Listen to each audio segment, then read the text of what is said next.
everybody. We are the RealNesters. At RealNesters. Make sure you get your merch. www.realnesters.com.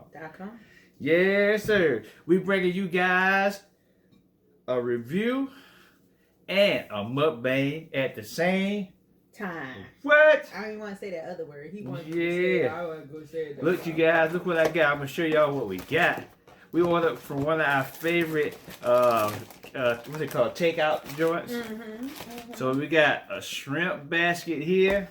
We both got shrimp basket. And we got the salad. And oh yeah, I ordered this cocktail. So, oh yeah, I told him to give French, so we got French. They gave you one French for that big old salad? Yeah. Oh, you said you like. What's that stuff called? Married at First Sight. Season 12. Episode 7. Oh yeah. Called Face. To Face. Face to Face. So. You got your notes, I know, baby, what you took down.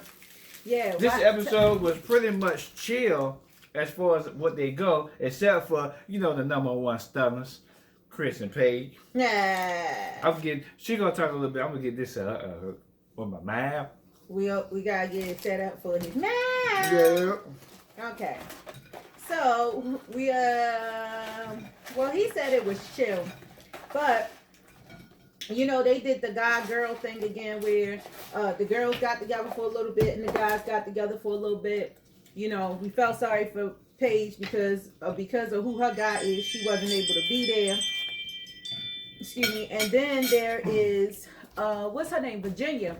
Virginia wasn't there because she went to one of her friends' weddings. Of course, you know, because it's all about her friends and her friend life.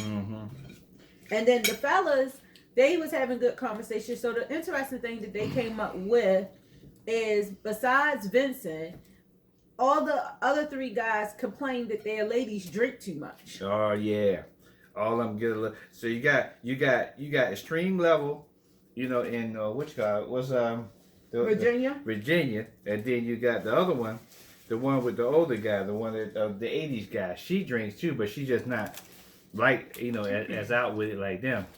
And you forgot about Claire. Claire, oh, yeah. Witchcom complained that Claire drank too, because actually him and Claire, Ryan and Claire got into it because her friends came over and it was somebody's birthday and they wanted to do shots. And he said no. Shot. She got upset about that. Yep. She said, I guess his no means no. Like, this is what I mean by finding things to be upset about. If somebody doesn't want to drink, we're not in elementary school or high school. Stop pressuring somebody. He don't want to drink, don't leave him alone. Why does it make a big deal because you are alcoholic or like to get toasted? Then he got to do it. Yeah. So how did the episode start off? With Virginia not being home. Oh yeah. They're still in the community apartment.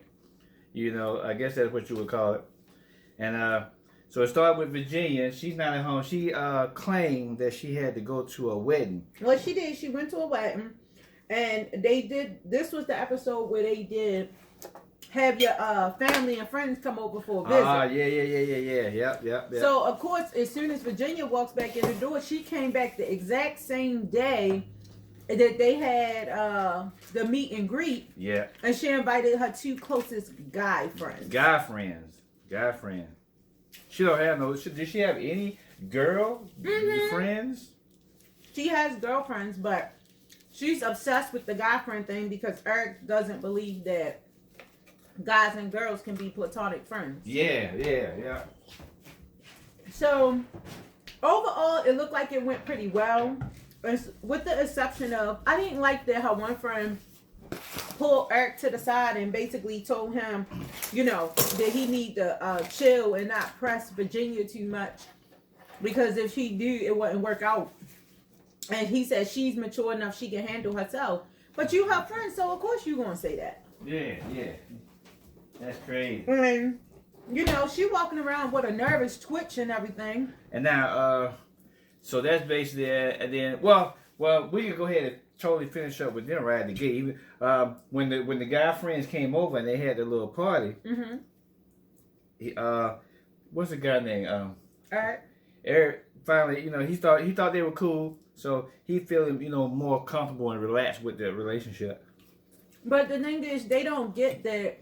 Any married couple will tell you, unless y'all are hanging out with the same exact crowd, over time, your level of spending quality times with your other friends is going to change. It doesn't matter who you are.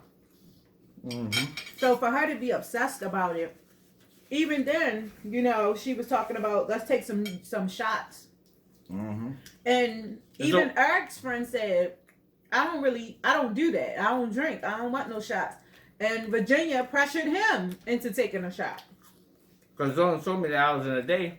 And if you, always away, somebody gonna feel neglected. They're gonna basically say, why we married if we don't never see each other? Well, and that was Eric's concern. His thing was like, he was hoping Virginia would miss him because he feels like he gets on her nerves at this point. They still supposedly haven't been intimate. But the other thing is that she left. I can see she doing that while he was gone away to fly. But she did it while he was home, where he's not gonna be at home that much. She should have did it when he was gone. I don't think she really grasped how it's going to look overall, because in her mind she still wants to hang out with her friends. So basically she being a brat. Let me see what else I might have had. Well, to her though, if he's not a drinker, she might like him, but she sees that as her opportunity to go drink when he's gone. Oh, and Eric's friend actually made the suggestion that Eric calm down a little bit and not hover over her because he's older, and try to treat her like he's mentoring her versus being her husband. So, he told him just calm down and chill back a little bit, And Eric do seem a little antsy, like, I guess he wanted to work so bad or something. I don't know. But I think, in this type of situation, under so much pressure, they all make each other a little nervous. Next couple up.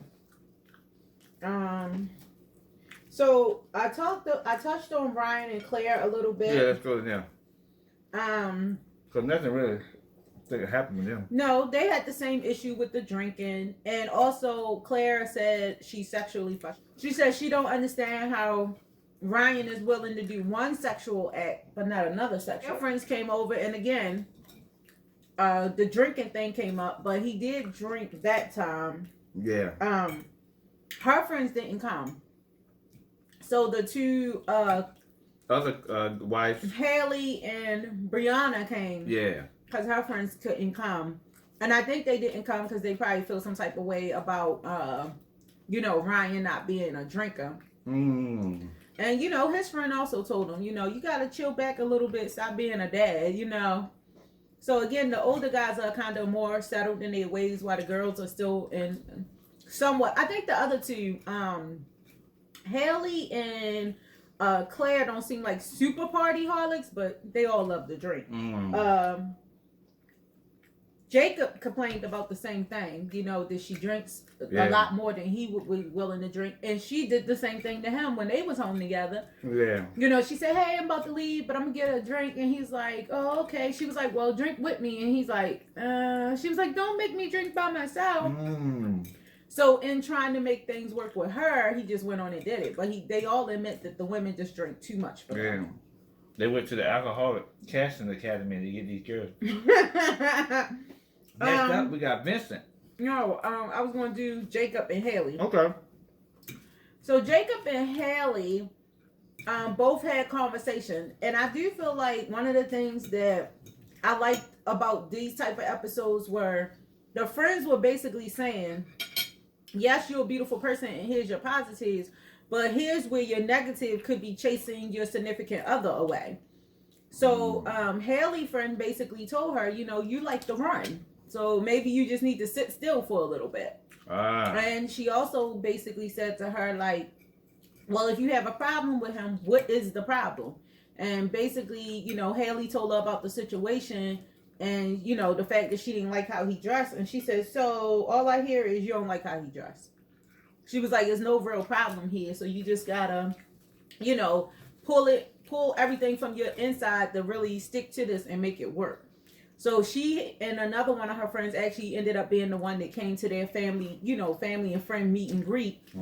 And, basically he was sharing, and he shared with the guys also that you know, his fear is that he put all in up front, that by the time she start putting back in, he's, you know, he checked out. Yeah, he's not going to be interested in her anymore. Mm-hmm. But, you know, we'll see how it works. I still think they can work. So far, I still think all the couples can work. Behave. We're not there yet. So next we got Vincent and Brianna. Yeah. Who also had a little issue. Of course, theirs ain't drinking because Brianna not a big drinker. But last week we shared that Vincent, it came back on from Vincent coming back to the house. Vincent got so upset with Brianna because she made a wisecrack. He took it personal. And so he decided he was going to leave the house.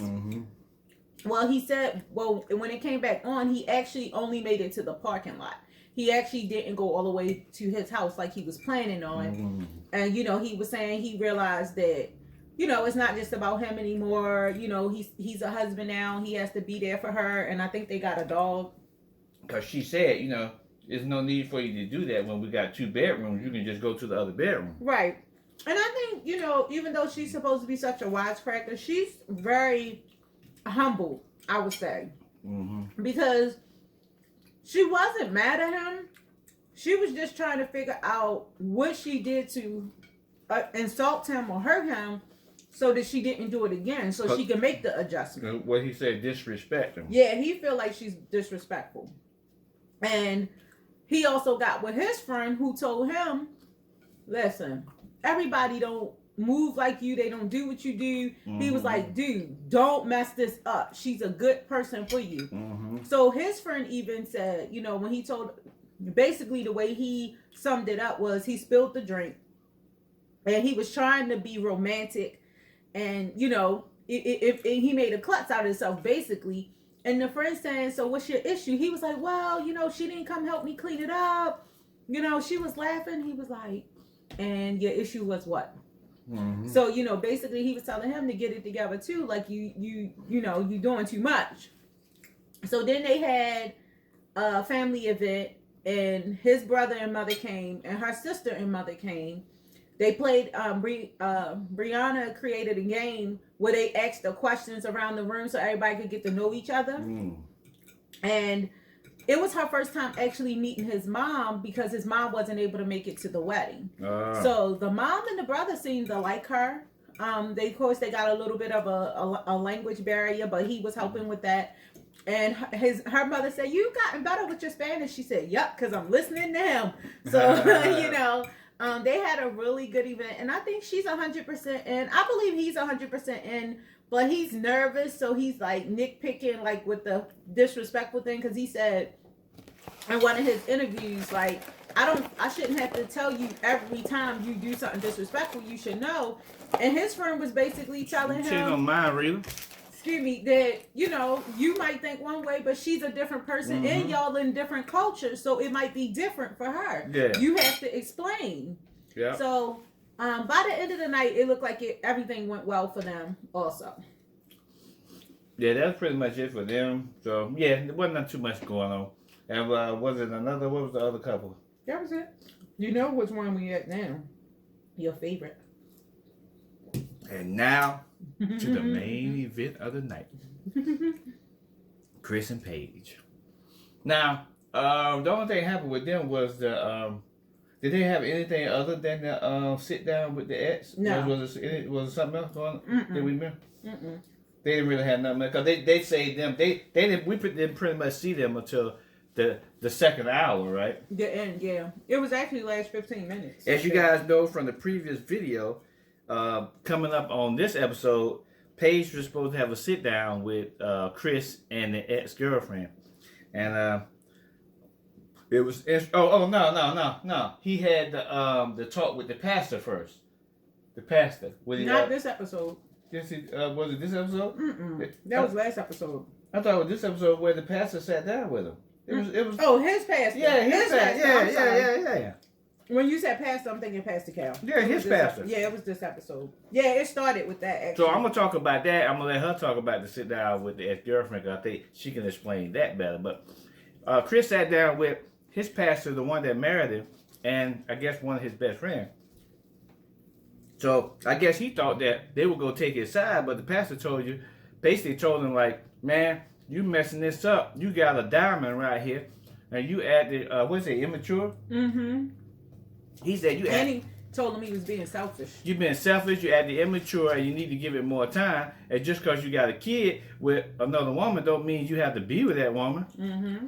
And then, but look, he didn't want to hear it. Once he found out that they weren't on his side, he gonna start looking through his cell phone. Y'all finished? It's basically like that. Are y'all finished yet? I'm done. And, so basically he disrespecting the pastor, the one that married him. Mm-hmm. And then when they had their little side interview, basically the pastor just said, hey, he being real immature. He's embarrassing his family. And he's embarrassing the pastor himself because the pastor is the one that ordained and married him. So he's embarrassing himself in front of God. And also how disrespectful he's being to Paige. Yeah. The pastor pointed that out. He said, your feelings ain't the only one involved in this. What about her? Yeah. And how she feel? Now you take it over. What happened when they had to sit down? Sit down with the girl. Now, as we know, she was light-skinned and all that good stuff. You talk about that. Well, I also wanted to add, like, with the pastor and the friend situation, I think, Chris, I don't know how he got selected, you guys. Usually they pick more mature, supposed to be ready people who basically lived through, was living through some life, made a career for themselves, and they were so focused on their career that they didn't, meet their significant other. Usually that's everybody pretty much story. But this guy is no way ready to be nobody's significant other. It's always about him. So, in this meeting with, I'm going to try to summarize it first without my opinion. Mm-hmm. In this meeting with the ex-fiance, the ex-fiance and Chris came in together. Paige came in by herself. She was like, oh, y'all look nice, trying to keep the atmosphere light. And as everybody's sitting there in silence for a couple of minutes, because I think the ladies was waiting for Chris to make, take initiative. But he didn't. So, basically Paige, it felt like to me, Paige was more of the ex-fiance and the ex-fiance was more of the wife, because Paige was basically explaining herself. Yeah. How she wanted to stay with him, how she thought she was pregnant. And that blew the ex-fiance mind. She said, by who? Now, I would figure that Paige would be the one asking her, are you sure it's his? Yeah. But she said, by who? Chris? And she said, I ain't know nothing about that. So she looks at Chris all crazy. And he's just looking down at the floor. And then, Paige was saying her intentions was pure and being in this situation and da-da-da-da-da. And he got so upset because he's like, I've been nothing but nice. And he starts pouting and he did something else. And the fiance said to him, Chris, stop it. He started looking up at the ceiling. He was just looking. And he crossed his leg and started talking to her, talking about, well, I think I'm hungry. Well, I think I'm gonna cook for dinner. And he was like, she's so disrespectful to me. And the ex-fiance said she didn't say or do nothing disrespectful at all. So, he, of course, as he always do, except for he was a lot calmer with the ladies, thank God, because I did not want to have to bring the prayers down on him if he was disrespectful to them ladies, okay? So he was better than he usually is instead of storming off. Yeah. But, this all comes back to me, what I said on the last episode, I think, or so, that I really believe that the fiance was in on him getting on this show. Because the only thing that shocked her is when Paige said, I thought I was pregnant too, but I'm good now. And she goes, pregnant by who? And then she's like, Chris, did you know that? And he just looks down. And I hope somebody told her, on the side, because I think they got black female executives behind the scene. Hopefully, if she didn't know already, somebody told her that it wasn't just one time. They had sex multiple times, on different days. So hope, if she was in on the fix and didn't think, he was going to go that far, that she aware that, it was multiple times. So it wasn't I just did it because the show wanted us to have a romantic scene. And the other thing, too, that really caught her, she couldn't even play that off was with what was the thing? When she looked at him, dang, I just had it in my mind. The thing that she couldn't play off was that when she said that oh no, we're not working on a relationship. That's not even a thing, a factor. You know, because Chris had said that he didn't want to get married and was leaving Paige because he's going back to work on the relationship with his baby's mother. She said, no, that's not the case. I think she only said that because when Paige said, I could have been pregnant by him too. I think it dawned on her like, he definitely hasn't changed. Whatever they broke up for, that's another thing. So more than likely, he probably cheated on her. That's the thing that Pastor Cal and his pastor brought up. You left this woman. You broke up with her for a reason. So why is that reason not important enough? And his pastor also said to him that he has commitment issues. He said you need to see some things through. So you guys. So the pastor, not to cut you off, but the pastor can't really tell what they talk about because that's kind of private. Right. So the pastor probably already know the reason why the other thing broke up was because he cheated. That he went to tell the pastor. So that's probably he already knew. He said something about the girl, the lady, why he left, because Pastor Cal brought it up too. He said, "Well, I thought you broke up with her for a reason." Yeah. So no, I don't think it was just that he cheated. I think he said, something about her character or something that wasn't right, because one thing that they all stressed is that Paige is like top level. Yeah. She's everything he could desire, he wanted, he needed. She's top level, and for him to take a step back to get back with the fiance was just bad. Pastor Cal said it last week, and his pastor and friend said it this week. Like they was listing all Paige good qualities. And it seemed like the ex-fiance, I don't know. I think she came in for the TV, but after seeing Paige's personality and how she was, I think she felt bad. I think after this is all over with, they're going to have her on Yolanda Van Zant. For Paige? Oh, yeah.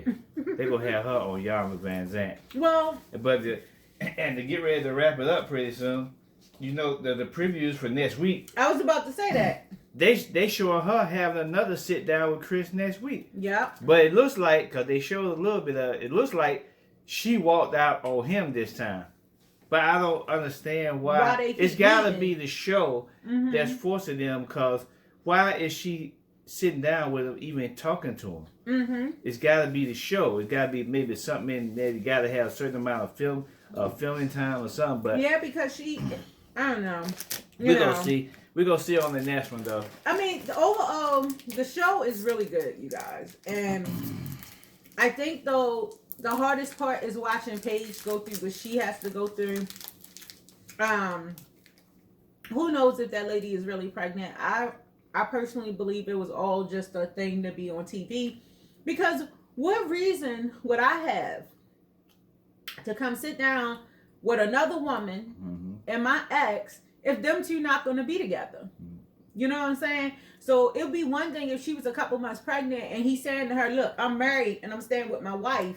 So I want us to all get together and talk about, what the future looks like. That wasn't what they were there for. They was there for TV. But I think she realized that Paige was a good person. So whatever that plan was walking into the door, she didn't execute it. Yeah. That's what I think. All right, you guys. That's the roundup of this episode of Married at First Sight. Face to face. All right, you guys. We'll see you guys on next. Don't forget my shirt at RealNesters. Make sure y'all guys go to www.realnesters.com. I'm going to end this one today because she ended the last one. So, this is James RealNester. In with Crystal RealNester. We out of here. We're going to see you guys on next video. Peace.